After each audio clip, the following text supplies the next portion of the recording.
What is going on, guys? And we are back to answer the age-long question, the question on everybody's minds. And that is, what if UFC fighters had a regular 9 to 5 job? What if there was no UFC? What if they had to go to a backup plan? What if the UFC didn't work out? That's what I'm here for, guys. Real ones know this is a part 2. If you have not checked out part 1 already, go ahead and check it out after this video, okay? Watch the rest of this video, and then we'll go back to it. Also, guys, I'm open to new suggestions in the comments, so if you have a specific video you want to see, go ahead and let me know. Hit the like button if you enjoy it. Hit the subscribe button if you're new. Let's go ahead and get into it with the first one being Michael Chandler. This one's self-explanatory, man. I don't think anybody here is going to disagree that Michael Chandler would 100%. I could see him doing this after he retires out of the UFC, which should be soon, man. It's getting close. This man cannot win a fight. He couldn't even buy a win if he wanted to, but Michael Chandler. But he is a fitness coach slash motivational speaker, man. See you at the top. Michael Chandler, he's going to start his own brand. I could also see, now that I'm thinking about it, I could see Michael Chandler, I don't know if he already does this, but having his own clothing brand sort of, catering to motivational quotes. Maybe he has a motivational quote on the back, something like that. But Michael Chandler, I could see him speaking at pep rallies, bro. High school's calling in Michael Chandler to speak to the students, get some pep in their step. But Michael Chandler's going to be on social media having his own fitness account. He's going to be posting himself. I could see Michael Chandler doing a light jog with the cameraman following him, getting his journey, guys. When life gives you lemons, what are you going to do? How are you going to respond to adversity? You're going to make lemonade. Michael Chandler's going to give the corniest speeches, the corniest motivational speeches, which have a little bit of wisdom in there. But at the same time, it's coming from Michael Chandler, so it's just kind of corny. But if you get on Chandler's workout program, his fitness plan, he's going to have you doing 5 sets of inhales. Conor McGregor. Sorry, guys, that was lame. That was lame, but Michael Chandler, bro. This man's going to have you doing double leg drills straight into a circuit, doing dumbbell bench press. This man's going to get you right. He's going to get you in shape because Michael Chandler's in crazy shape, but he's not the best fighter. And at the same time, he's not the best motivational speaker in my mind, even though in his mind, he is. And it works for him. If that's what he wants to pursue, guys, I'm telling you, I think this is going to happen once he retires. You're not going to stop seeing Michael Chandler's face. You're going to see this man on social media, whether that's on a podcast talking about fitness, whether he has his own fitness page, opens up a gym, I don't know. You're not going to stop seeing this man because he's going to be a fitness coach slash motivational speaker. Let's keep it rolling. This is my favorite one, bro. I understand this is not even a 9 to 5, but I had to include this. Dricus du Plessis. Go ahead and close your eyes, guys. Imagine Dricus du Plessis in a Boy Scout outfit, bro. Come on. You cannot tell me you cannot see it. When I think of it, I think of Russell from the movie Up. That's Dricus du Plessis. Now, I'm not calling Dricus du Plessis fat, obviously. He's a world champion. He's in great shape. But you cannot tell me you cannot see Dricus du Plessis in the camp, in the woods, starting a campfire, bro. You can't tell me. You cannot tell me you can't see Dricus du Plessis around the campfire, telling scary stories, maybe even sneaking off, grabbing a snake, grabbing it by the head, pranking his campmates, I guess if you want to call it that, pranking his squadron or whatever they call it, by putting a snake in somebody's boot, bro. That's just the type of dude Dricus du Plessis is. I see him as a Boy Scout.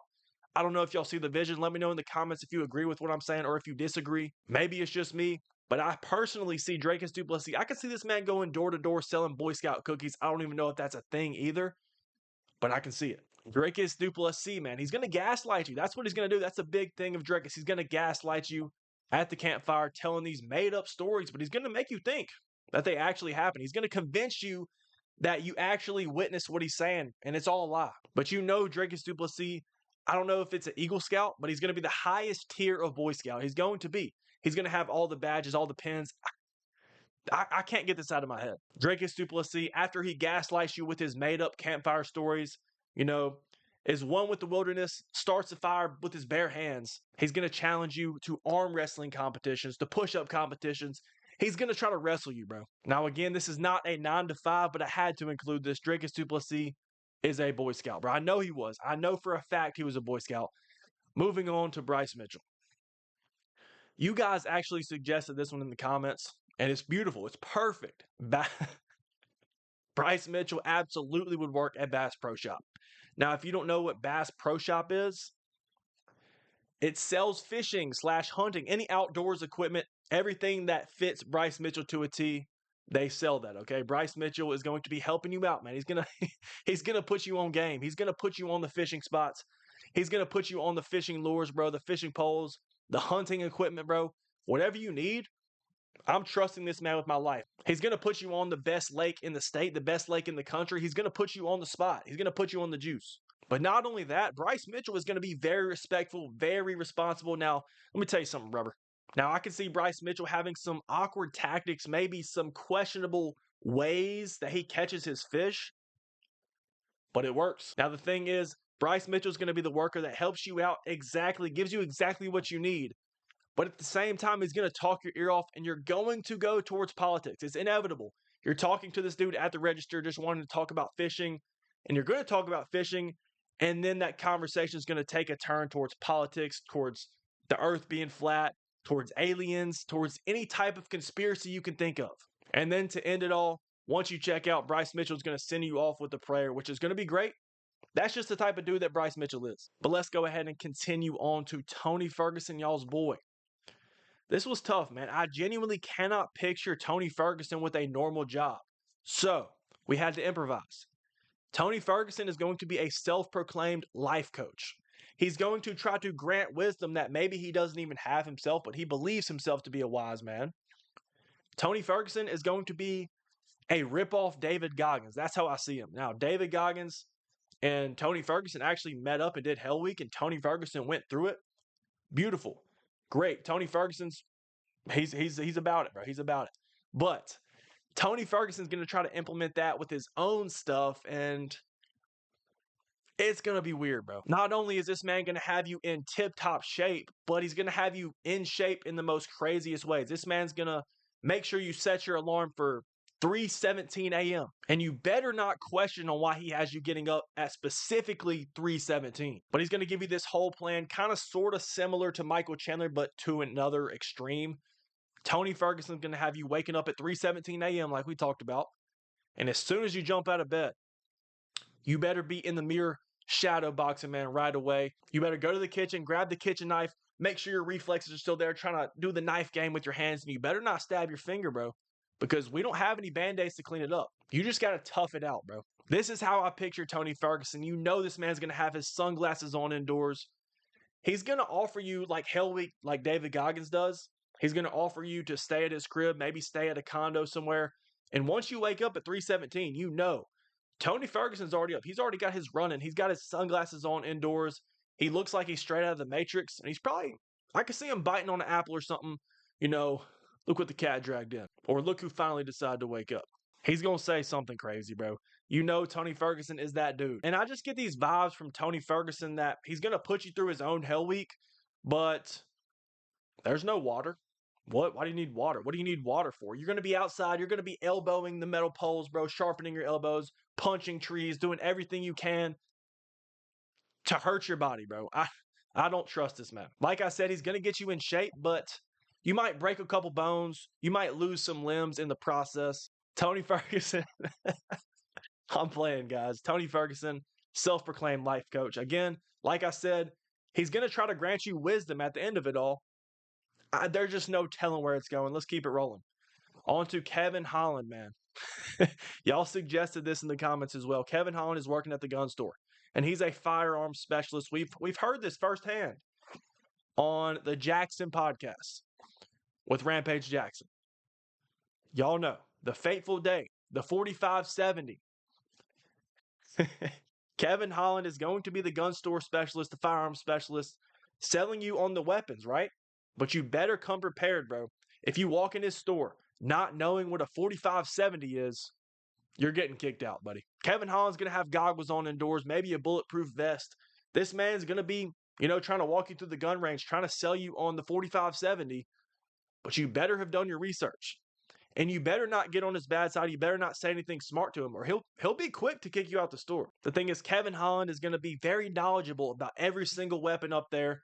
And you better do your research as well, because, look, he's not just selling to anybody. And if you ask him why, he's going to bring back up the story about that time when he disarmed a man who had a firearm and he choked him out. He's going to have that. He's probably going to have the pictures on the wall. He's probably going to have the news article on the wall. But yes, you better come prepared, bro. You better pick your gun wisely, and you better know how to shoot it, or this man's going to make fun of you and he's not going to sell you the weapon. But enough with Kevin Holland, man. Mr. 4570 himself. Let's keep it rolling. On to Jorge Masvidal. This one was interesting. I thought of this one, and I thought this was perfect. It's a tough cookie, man. Jorge Masvidal. What could possibly be his 9 to 5 job?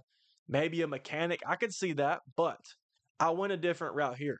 And that route is Jorge Masvidal as a bounty hunter. Okay, listen, not a police officer, but he's individual. He's an individual bounty hunter working for himself. So what does that mean? But Jorge Masvidal goes out of his way to find felons, maybe somebody that broke out of jail, anything, you name it. Jorge Masvidal, his secret organization, he's going to find them and arrest them himself. He's going to take them to the authorities. And bro, he's going to make his own reality show out of this. Like I said, Jorge Masvidal's not working for the FBI. He's doing his own thing. You better not call him an FBI officer. You better not call him a police officer, because Jorge Masvidal is a bounty hunter, okay? Or maybe he is connected to a private investigator or something. Some sort of thing that's a little sketchy. But if somebody fails to show up to court, maybe fails to pay some specific fine, Jorge Masvidal is the guy to call. He's going to track you down. He's going to have his team, and he might even put hands on you, bro. He might beat you up a little bit if you're not complying. But this man's going to hit you with a flying knee, put you out like Ben Askren, and then he's going to throw you in the back of the truck. But maybe he gives orders himself. Maybe he's getting orders from a higher authority. But it's like a mission. It's like GTA, bro. He's going to get a mission. He's going to get a time limit, and he has to go recover the victim or recover the felon and bring him into custody within the set time limit. He's going to get paid a fat reward. And like I said earlier, this man's documenting all of this on his own TV show, Bounty Hunter. It makes sense in my head, guys. Again, if you're not seeing the vision, let me know in the comments. Let's go ahead and wrap it up with the last one. Robert Whittaker. I can't get this out of my head either, but Robert Whittaker strikes me as a waiter. We all know Robert Whittaker is one of the nicest guys on the UFC roster, always smiling, which is perfect. That's what you want in a waiter. Everybody's going to give him the tip. But Robert Whittaker strikes me as a guy that's going to go above and beyond for the customer, man. The customer's always right. I could see him working at like an Italian restaurant. I can just see him in a white button-up, carrying the tray like this. This man's going to have all the 5-star reviews he can get. Robert Whittaker, he's going to work his way up. He might even become the manager one day. But when I picture a young Robert Whittaker, he's the waiter. And Robert Whittaker, he's Mr. Nice Guy. But if you rub him the wrong way, he could crash out, bro. We know Robert Whittaker, one of the greatest fighters in the world. I mean, really. He's got that dark side to him, man. You don't want to piss him off. But once Robert Whittaker's done serving you, if you gave him an attitude, he's not going to crash out right in front of you, but he's going to go to the back. He's going to start beating his chest like he does. But anyway, Robert Whittaker's not going to complain. He's going to be an A+ S-tier worker, whatever it is, guys. I just can't picture Robert Whittaker doing anything else. I can just picture him with that white button up, bro, serving food. And I'm not even saying that's a bad thing, not at all. But guys, that's going to be it for me. Let me know in the comments, maybe some fighters I should use for a part 3. Let me know if you disagree with some of these. Let me know if I cooked with some of these. But hit that like button if you enjoyed. Hit the subscribe button if you're new, guys. That's going to be it for me once again. I appreciate you guys, and we out.